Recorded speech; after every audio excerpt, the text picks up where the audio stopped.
세상의 가치를 경계하는 삶이란 제목으로 말씀을 전하고자 하는데, 제가 느끼기로는 있지 않습니까? 오늘 설교 안 해도 이 자리에 앉아 계신 분들은 이미 은혜를 다 받으셨습니다.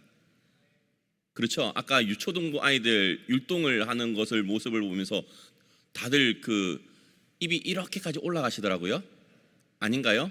자, 잠깐 퀴즈를 내자면, 아까 그 우주인이 있었고요, 공룡이 있었고, 그리고 고개사가 이렇게 있었습니다. 뒤에 누가 이철현 목사님이었을까요? 바로 알아보시네. 왜냐하면 흥이 제일 많습니다. 공룡이. 그죠? 자, 원래 이제 오늘 주일학교에서는 하나님 나라의 백성은 청지기적인 삶을 살아야 된다, 그런 제목으로 이제 아마 주제로 말씀이 전해졌을 거고요. 다음 주인 그리고 오늘 오후 예배 때는 그러면 하나님 나라의 백성은 어떻게 세상의 가치를 경계하는 삶으로 살아갈 것인가를 다루고자 합니다. 다들 알다시피 이 자리에 있는 모든 성도님들은 하나님 나라의 백성으로서 살아가기도 하지만 또 동시에 육신을 입고 있기 때문에 세상에서 살아가기도 합니다. 근데 문제는 뭐냐면, 세상이 우리로 하여금 하나님의 영광을 드러낼 수 있도록 밀어주는 것이 아니라 어떻게 하죠? 세상의 가치관 속으로 빨려 들어오게끔 계속 당기는 역할을 한다는 겁니다. 그렇죠? 아니, 우리로 하여금 하나님의 영광을 드러내고, 그럼 당연히 교회를 다니시면 주일날은 회사 빠지셔도 됩니다 라고 하면서 밀어주면 얼마나 좋습니까? 그런데 어떻게 하죠? 그러면 저희 회사랑은 함께하기가 힘들겠는데, 이게 세상적 가치관 아닐까요? 그렇죠? 그래서 우리가 막상 살아가다 보면요, 너무나도 힘든 부분들이 많이 있습니다. 그러면서도 세상은 어떻게 말을 하냐면요, 왜 굳이 자유롭게 살면 되지 하나님의 영광을 위해서 산다고 하고 그렇게 스스로 구속되면서 살아가려고 하느냐, 네 마음대로 살고 즐겁게 살다 가면 되는 거 아니야? 인생 길지 않잖아요, 짧잖아요, 그렇게 말을 많이 합니다. 그렇죠?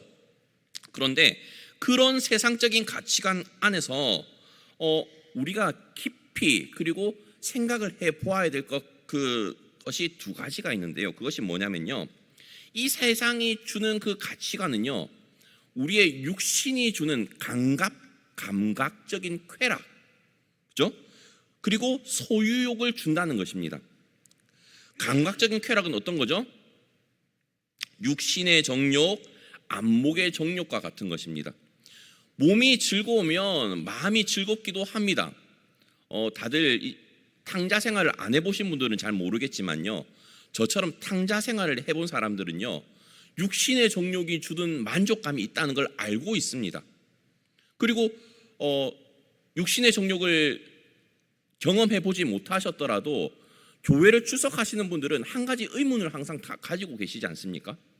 왜 세상 사람들은 그렇게 피 터지게 싸우고도 그 다음날 저기 시내에 있는 다른 주님을 만나고 화해를 하지 않습니까? 그런데 꼭 교회 다니는 분들은 그렇게 피 터지게 싸우진 않는데 속상해가지고 서로 다투시고 주님 오실 때까지 화해 못 하시는 분들이 많으시지 않습니까? 그런 거 보고 질문을 많이 안 하셨어요? 하나님, 세상 사람들은 다른 주님 때문에 화해를 하는데 우리는 왜 교회 나오면서 신앙생활을 하면서 주님의 영광대로 또 주님의 뜻대로 살아간다고 하면서 왜 우리는 사랑하지 못하고 용서하지 못하고 그렇게 살아갈 수밖에 없습니까? 그런 질문을, 그리고 그렇게 하나님께 기도 많이 하시지 않습니까? 이게 참 딜레마라는 것입니다. 그러면서도 세상이 주는 쾌락을 놓지 못하는 분도 많이 계십니다. 저도 옛날에 그랬었죠. 특히나 요즘 시대는요, 영상이 너무나도 발달한 시대입니다. 어렸을 때부터 휴대폰이 다 있습니다. 저희 애들도 보면 자기 반에서 혼자 자기만 없다고 이렇게 하더라고요, 휴대폰이. 근데 제가 봤을 때 그게 사실일까 거짓말일까 질문을 참 많이 했거든요. 왜냐하면 저도 고등학교 때 고3 때 휴대폰이 있었거든요. 당연하게 받아들이시지 마십시오. 그때 전교에 교장 선생님이랑 저만 있었거든요. 97년도 때 생각을 해보십시오. 97년도 때 전교에 교장 선생님과 저밖에 휴대폰이 없었는데 저도 그때 집에 가가지고 엄마한테 우리 반에 나 빼고 다 휴대폰이 있다고 거짓말을 했었습니다. 그렇기 때문에 저희 아들이 하는 말이 진짜일까 가짜일까 이런 생각을 해보기도 하는데요. 미디어가 발달하면요 많은 것들이 시선적으로 유혹이 되게 돼 있습니다. 특히나 요즘에 젊은 아이들은 오래 보는 영상을 잘 못 본다고 하죠. 갈수록 짧은 영상에만 길들여져 있기 때문입니다. 그래서 예전에는 긴 영상이 유행했다고 한다면 요즘에는 몇십 초, 길어봐야 3분 정도의 영상만 가지고 계속 돌려보는 학생들이 얼마나 많습니까? 그죠? 근데 그 영상 가운데 많은 것들은요 우리로 하여금 욕구를 충족시켜줄 수 있는 것들이 있습니다. 저도요 가끔씩 또 유튜브라든지 이런 것들을 찾아볼 때가 있습니다. 설교 예화라든지 이런 걸 하려고 찾아볼 때도 있는데요. 많은 것들을 보다 보면요 요즘에 어떤 영상을 찾아보냐면 비밀리아라는 채널이 있더라고요. 그 채널에서 세계의 음식점들, 그분이 전 세계를 돌아다니면서 미슐랭 스타 뭔지 아시나요? 전 세계에 내놓으라 하는 음식점들 그 가가지고 맛을 평가하고 이런 음식들이 나온다라고 하는 것을 그 영상으로 소개하는 그런 채널이 있습니다. 근데 그분이 먹은 별의 개수만 300개가 넘는다고 하더라고요. 놀라시지도 않죠. 저희들은 별 하나라도 가보셨습니까? 저는 별 하나도 못 가봤거든요. 근데 그분은 별을 300개 이상을 가보시고 드셔보셨다고 하시는데 그런 영상을 다 보면서 저 역시도요 우리 성도님들 알다시피 제가 무슨 욕구가 좀 있죠? 식욕이 좀 있지 않습니까? 예, 식욕이 있다 보니까 그 영상 보면서 저건 무슨 맛일까 저건 무슨 맛일까 라고 한다는 겁니다. 그러면서 계속 빠져들죠. 설교 예화하려고 본 겁니다. 이게 육신의 정욕을 쫓기 위한 모습 아닌가요? 왜 많은 사람들이 예전에 우리나라에서 나왔던 방송되었던 맛있는 녀석들을 좋아했습니까? 내가 못 먹는 거 대신 먹는 것을 봐도 대리 충족이 되고 대리 만족이 되었기 때문 아닙니까? 또 여자분들 또 에루샤라는 단어 들어보셨습니까? 안 좋은 걸 가르쳐 드린 것 같기는 한데 에르메스, 루이비통, 샤넬이라는 명품 브랜드를 줄여가지고 에루샤라고 한다고 합니다. 그 명품을 많이 보여주고 또 이렇게 소개하고 하는 그런 유튜브도 있더라고요. 근데 그런 거를 보게 되면 어떤 마음이 들까요? 나도 메고 싶다라는 생각 자매님들이라면 다 하실 것 같아요. 그래서 어떤 욕구가 죠? 나만 이걸 못 들면 왠지 세상에서 처지는 것 같고 뒤처지는 느낌을 받을 수도 있지 않습니까? 그렇게 세상은요 우리에게 계속 욕구를 충족시켜주고 너도 이렇게 해야 돼 라고 가르쳐주는 것 같습니다. 그런데 그런 게 안목의 정욕 그리고 육신의 정욕이고 또 소욕을 우리에게끔 가질 수 있도록 계속 충동질하는 것이죠. 그렇지 않습니까? 그러면서 그 제품을 사면 넌 행복해, 그것을 먹을 수 있으면 넌 참 행복한 사람일 거야, 그렇게 가르쳐주고 있지요. 그리고 그것을 살 수 있으면 우리의 능력이 왠지 업그레이드 되는 것처럼 느껴집니다. 그리고 두 번째는요, 우리가 알 수 있는 것의 세상적인 가치는요 바로 타인이 인정을 해주는 것과 성공하는 것입니다. 이거 여기에 해당되는 것이 무엇이냐면 이생의 자랑입니다. 다들 알다시피 호랑이는 죽어서 무엇을 남길까요? 가죽을 남기고 사람은 죽어서 뭘 남긴다고 하죠? 이름을 남긴다고 합니다. 그런데 그 이름을 남기기 위해서는 내가 다른 사람들보다 월등한 업적을 쌓는다든지 다른 사람들이 기억될 수 있을 만한 사건의 주인공이 돼야 되지 않습니까? 다 기억해 주십니까? 아니잖아요. 누가 봐도 인정해 주실 만한 뭔가가 있어야 기억되는 것 아니겠어요? 그렇기 때문에요, 그 다른 사람들의 인정을 받기 위해서 사람들은 많이 노력을 합니다. 특히나 요즘에 학생들의 가장 지금도 그런지 모르겠는데 장래 희망을 쓰라고 하면 뭘 써내는지 아십니까? 유튜버, 물론 건물주도 있겠죠. 근데요, 많은 사람들이 건물주 아니면 그리고 최근에는 유튜버 아니면 또 다른 뭔가에 대해서 하고 원한다는 겁니다. 그런데 그 원하는 게 뭐냐면요, 다른 누군가로부터 인정을 받는 겁니다. 건물주도 왜 되고 싶어 할까요? 다른 사람들이 인정을 해주거든요. 세상적인 사람들이 조물주 위에 건물주 이런 말 아니면 그런 말 많이 하지 않습니까?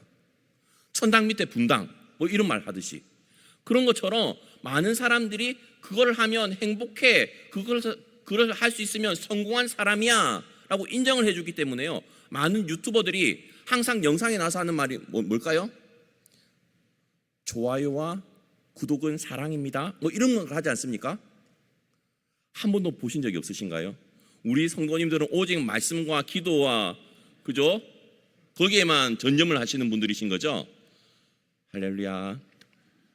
저만 유튜브를 보나 봅니다.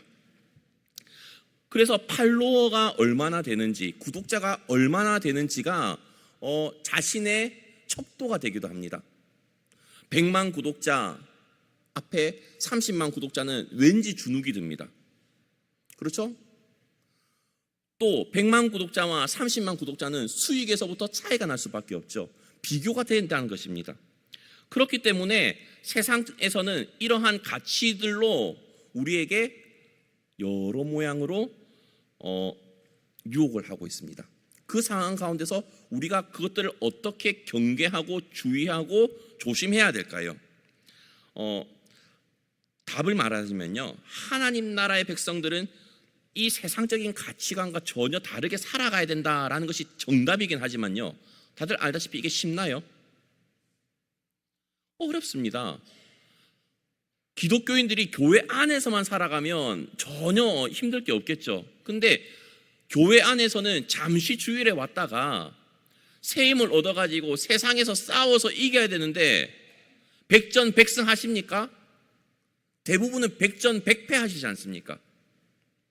그렇기 때문에 로마서 13장에서는요, 하나님 나라의 백성은 세상적 가치에 물들지 말고 어떻게 살아야 되냐고 가르치고 있냐면요, 첫 번째는 하나님 나라의 백성은 어둠의 삶을 벗어나야 된다고 이야기를 하고 있습니다. 13절인데요, 함께 읽도록 하겠습니다. 시작.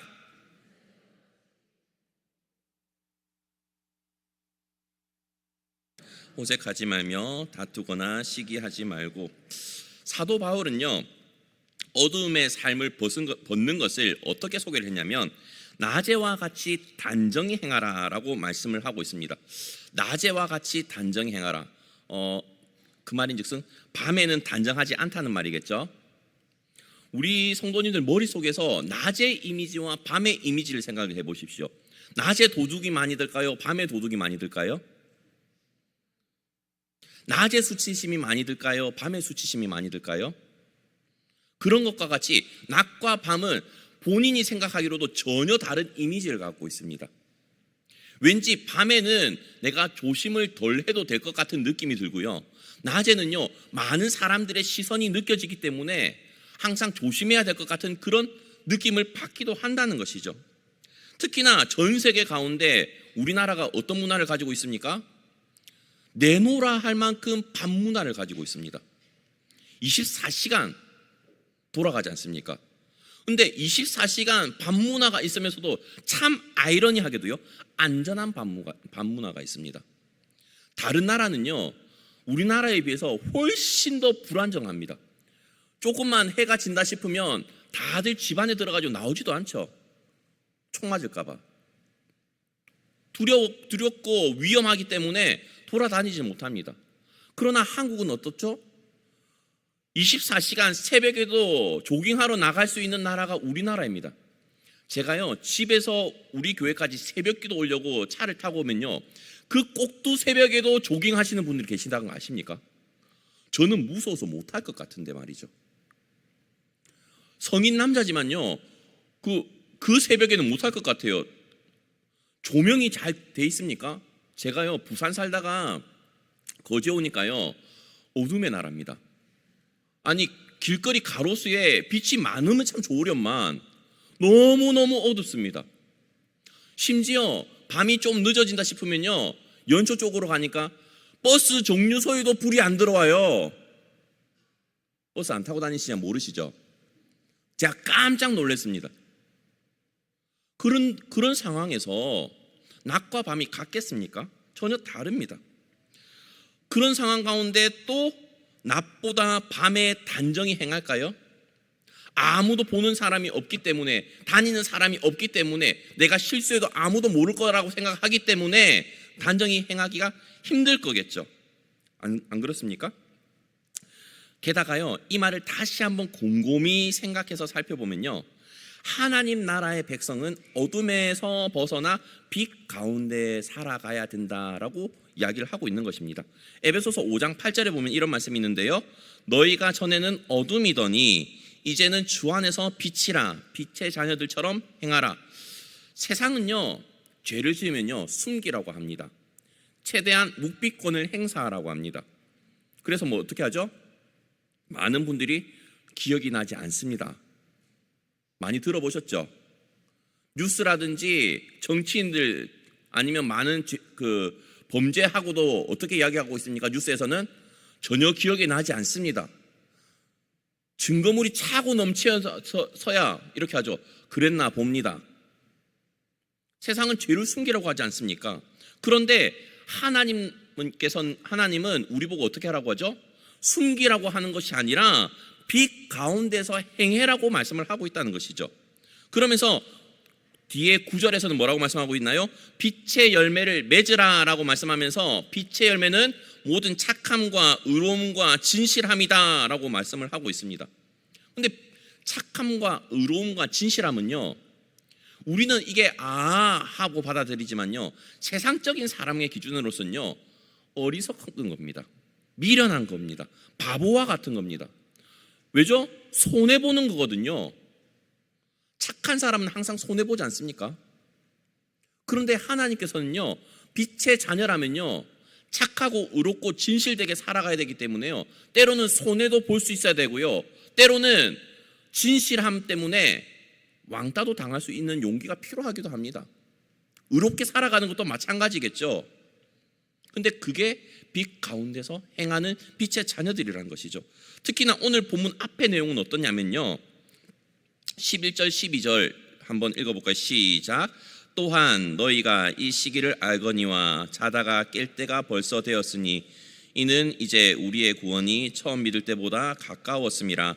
밤이 깊고 낮이 가까웠으니 그러므로 우리가 어둠의 일을 벗고 빛의 갑옷을 입자.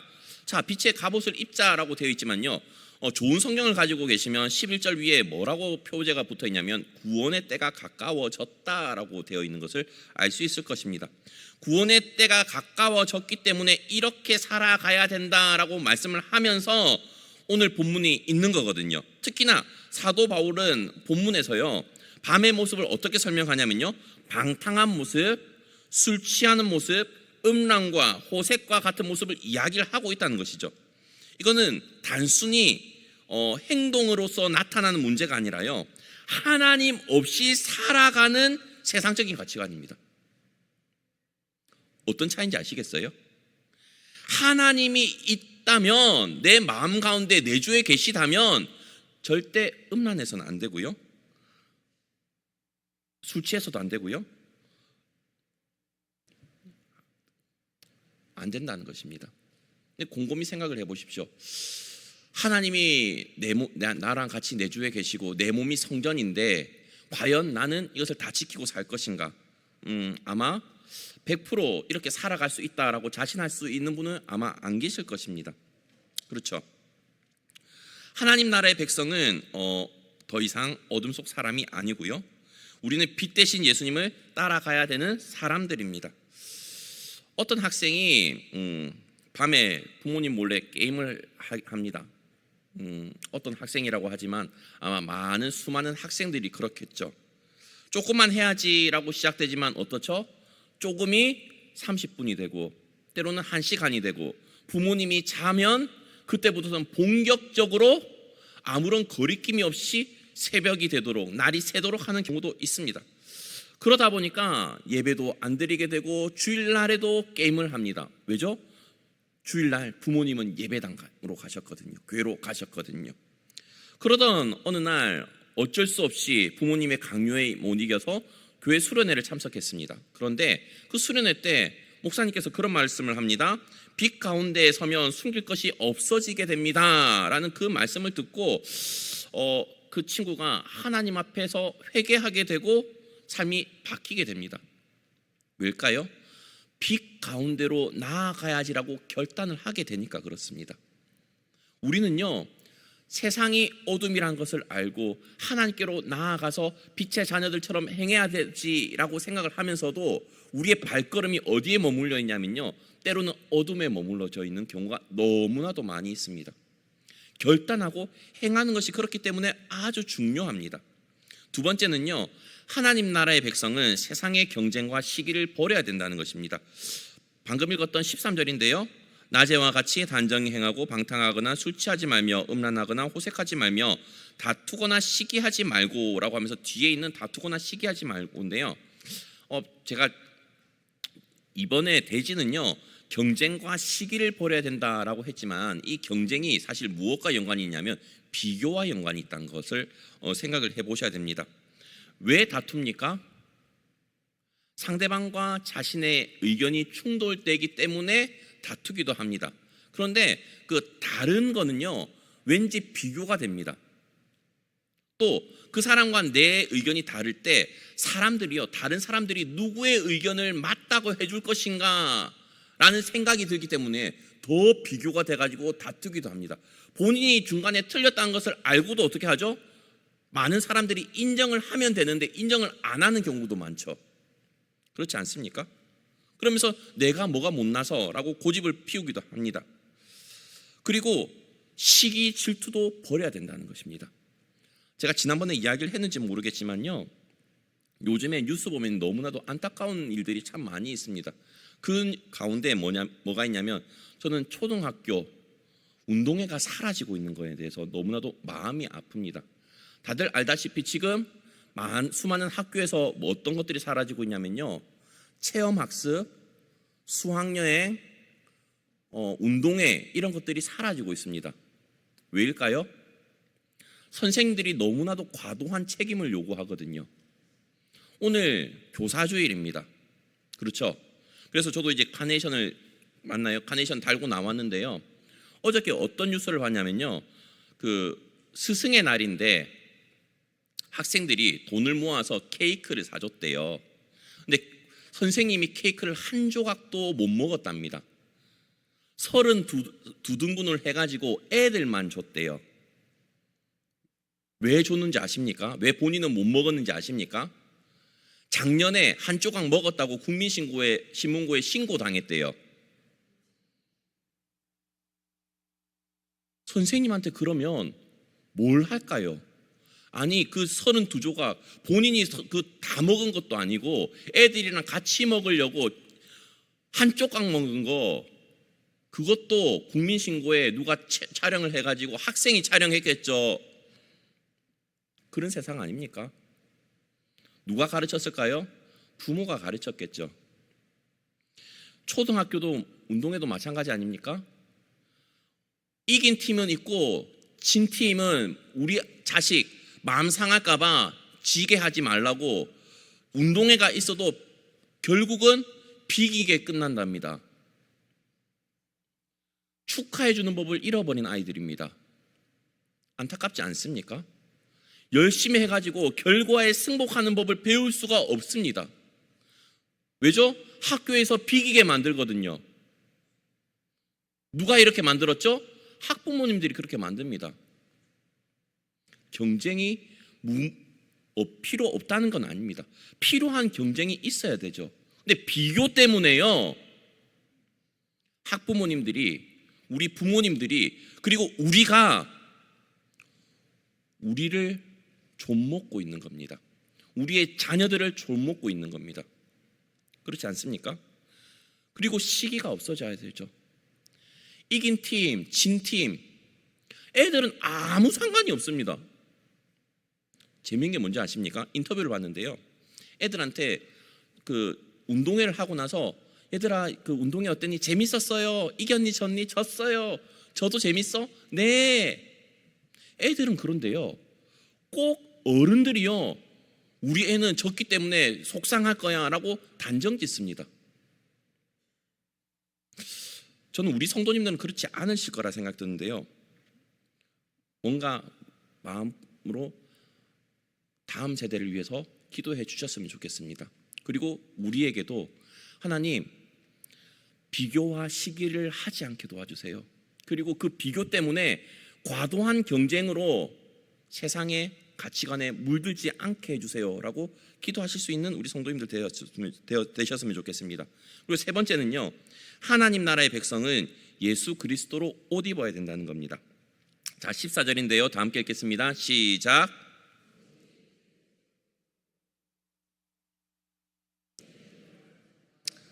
자, 사도 바울은요 마지막으로 가장 중요한 명령을 말합니다. 오직 주 예수 그리스도로 옷 입으라. 옷은요 그 사람의 정체성을 나타내기도 합니다. 군복을 입으면요 사람이 자신의 행동에 대해서 책임을 져야 되겠죠. 미국에서 이런 일이 있었다고 합니다. 대위를 미국에서는 뭐라고 부르는지 아십니까 혹시? 캡틴이라고 부른다고 하더라고요. 근데 한국 그 대위로 전역하신 분이 고속도로 하이웨이 상에서 노상 방뇨를 했답니다. 잘못됐죠. 그죠? 실수입니다. 그런데 어떻게 알고 뒤에서 그 경찰이 찾아와가지고 신분증을 제시하라고 했답니다.